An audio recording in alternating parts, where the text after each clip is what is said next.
Welcome to our channel. இந்த வீடியோவில் பன்னீர் gravy எப்படி பண்ணுறதுன்னு பார்க்கலாம்.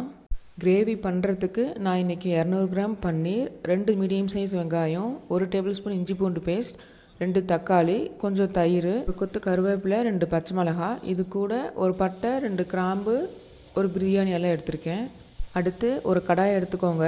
கடாய் நல்லா சூடானதும் அதில் 2லேருந்து 3 டேபிள் ஸ்பூன் ஆயில் ஆட் பண்ணிக்கோங்க. ஆயில் நல்லா சூடானதும் அதில் ஒரு பட்டை, 2 கிராம்பு, 2 ஏலக்காய், ஒரு பிரிஞ்சி இலை சேர்த்துக்கோங்க. அடுத்து இதில் 2 மீடியம் சைஸ் பெரிய வெங்காயத்தை பொடி பொடியாக நறுக்கி ஆட் பண்ணிக்கோங்க.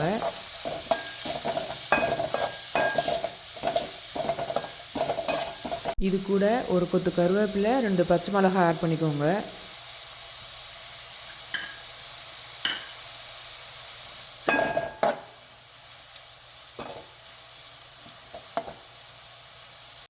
வெங்காயம் நல்லா வதங்கினதும் ஒரு டேபிள் ஸ்பூன் இஞ்சி பூண்டு பேஸ்ட்டை சேர்த்துக்கோங்க. அடுத்து தக்காளி பேஸ்ட் ரெடி பண்ணிக்கலாம். அதுக்கு 2 மீடியம் சைஸ் தக்காளியை ஒரு மிக்ஸி ஜாரில் போட்டு நல்லா பேஸ்ட்டாக அரைச்சி எடுத்துக்கோங்க. இஞ்சி பூண்டு பேஸ்ட்டோட பச்சை வாசனை போய் வெங்காயம் நல்லா வதங்கினதும் இது கூட அரைச்சி வச்சுருக்க தக்காளி பேஸ்ட்டை ஆட் பண்ணிக்கோங்க. தக்காளியை அரைச்சி பேஸ்ட்டை ஆட் பண்ணுறது மூலமாக கிரேவி நல்லா திக்காக வரும்.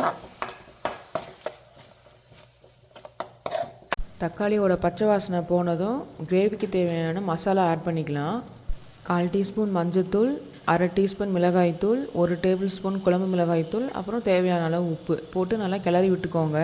உங்களுக்கு காரம் வேணும்னா வரமிளகாய்த்தூளை இன்னும் கொஞ்சம் எக்ஸ்ட்ரா ஆட் பண்ணிக்கோங்க.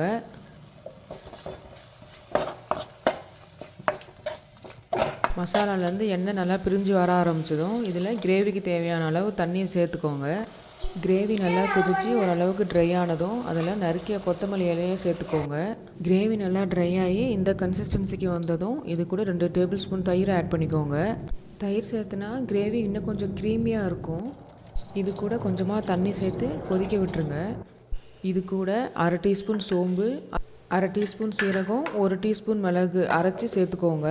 இப்படி சேர்க்கறது மூலமாக கிரேவியோட வாசனை நல்லாயிருக்கும். கிரேவி ரெடி ஆயிடுச்சு. இப்போ பன்னீர் சேர்த்துக்கலாம். நான் இன்றைக்கி 200 கிராம் பன்னீர் சேர்த்துக்கிறேன்.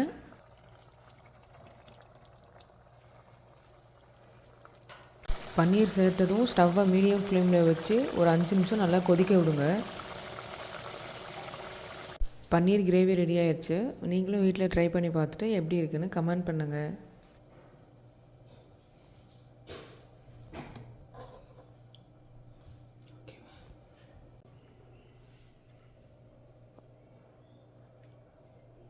தேங்க்ஸ் ஃபார் வாட்சிங். மறக்காமல் சப்ஸ்கிரைப் பண்ணுங்கள், லைக் பண்ணுங்கள்.